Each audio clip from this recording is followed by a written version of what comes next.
Hating-gabi sa malamig na Baguio, may isang lumang kalsada na tahimik at mapanganib. Biglang sumusulpot ang isang jeepney, luma, kalawangin, at may makapal na usok na bumabalot dito. Walang driver na makikita pero humihinto ito para magsakay ng mga pasahero. Tahimik ang loob, malamig na parang may aninong bumabalot. Habang tumatakbo, unti-unting nawawala ang mga sakay. Wala kang maririnig kundi mahihinang bulong at yabag ng yapak na tila nagmumula sa dilim. Isa-isa silang naglalaho, nilalamon ng gabi.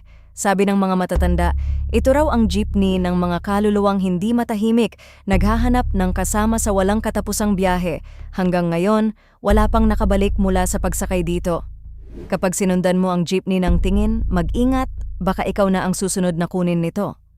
Kung makita mo ang jeepney na ito, sasakay ka ba? Or tatakbo ka palayo? I-like, i-share, at i-follow kung gusto mo pa ng ganitong kwento ng lagim.